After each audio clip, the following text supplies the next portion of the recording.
Hello guys, welcome back to our YouTube channel finances. मैं हूं मानस गुप्ता और आज का जो एक टॉपिक है वो हमारी लास्ट वीडियो से रिलेटेड है। लास्ट वीडियो में हमने बात की थी सेक्शन 194N की, जो कि कहता था कि अगर आप बैंक से कैश विड्रॉ करेंगे तो बैंक आपका टीडीएस काटेगी। लेकिन लास्ट वीडियो जो भी हमने डिस्कस किया उस पर एक क्वेश्चन उठता था कि बैंक को कैसे पता चलेगा कि इंडिविजुअल असेसी पे कौन सा टैक्स रेट एप्लीकेबल है।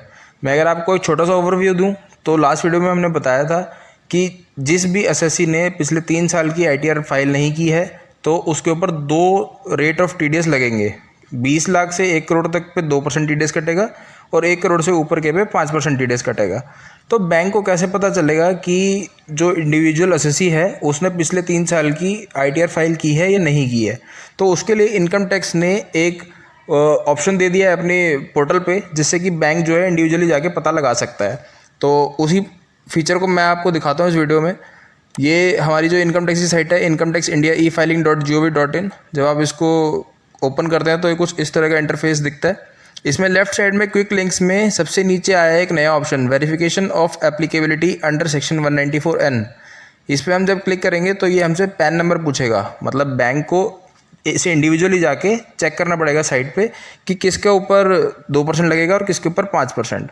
तो बेसिकली ये पता कैसे लग रहा है, इनकम टैक्स के पोर्टल ये बताएगा पैन नंबर डालने से कि जो एसएससी है उसने लास्ट 3 ईयर्स में आईटीआर फाइल की है या नहीं की।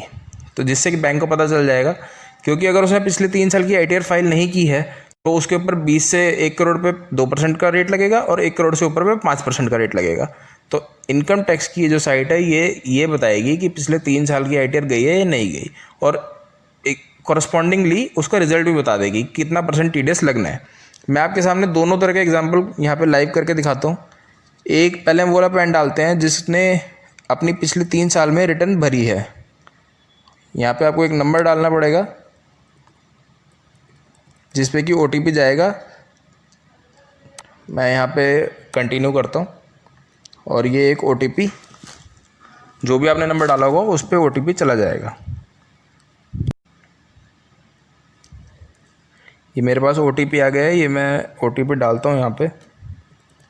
और जैसे ही आप सबमिट करेंगे तो इनकम टैक्स का पोर्टल आपको रिजल्ट दे देगा कि इस पर क्या टीडीएस है। ये देखिए यहाँ पे क्या लिखा हुआ आ रहा है, TDS is applicable at the rate of 2% if cash withdrawal exceeds 1 crore.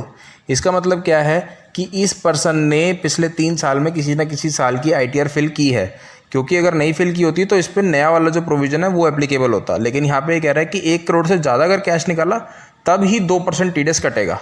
That is clear कि इस पर्सन ने पिछले 3 साल में आईटीआर फाइल कर रखी है।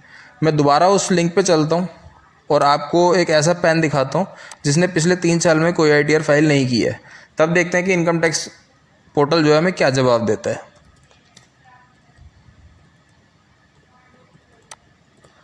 सिमिलरली आपको एक नंबर डालना पड़ेगा। आप कोई भी नंबर डाल सकते हैं, ज़रूरी नहीं है कि वो उस पैन से लिंक ही हो। यहाँ पे हमने मोबाइल नंबर और पैन डाल दिया है। ये ओटीपी भी रिसीव हो गया। तो जैसे ही मैंने ओटीपी डाल के इसको सबमिट किया तो हम देखते हैं क्या, ये देखिए मैं इसको थोड़ा और जूम करता हूँ।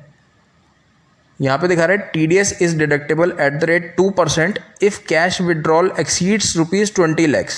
मतलब 2% टीडीएस जो है वो काटना पड़ेगा अगर कैश विड्रॉल 20 लाख से ज़्यादा हो जाता है, and 5% if it exceeds ₹1 crore. और अगर 1 करोड़ से ज़्यादा कैश विड्रॉल हो जाता है तो उस पर 5% कटेगा। As the tax payer has not complied with requirements of section 194N। इसका क्या मतलब है कि पिछले 3 साल में किसी भी साल में इस एसएससी ने अपनी आईटीआर फाइल नहीं की है। तो गाइज़ ये उस सवाल का जवाब था जो लोग पूछ रहे थे कि बैंक को कैसे पता चलेगा कि इस इंडिविजुअल ने पिछले 3 साल में आईटीआर जमा की है या नहीं की। अगर हम इसको मैनुअली देखें कि हर पर्सन जो है बैंक में अपने 3 साल की आईटीआर सबमिट करेगा, that is not possible for everyone. तो इसलिए गवर्नमेंट ने एक इनकम टैक्स की पोर्टल पे ही डायरेक्ट लिंक दे दिया है जिसपे कि बैंक को इंडिविजुअली जाके चेक करना पड़ेगा वंस इन अ ईयर कि पिछले 3 साल में पर्सन ने आईटीआर भरी है या नहीं भरी है, और अकॉर्डिंगली सेक्शन 194N को अप्लाई करेगा और टीडीएस काटेगा। तो आई होप गाइज आपके डाउट क्लियर हो गए हों। Thank you for watching this. Thank you.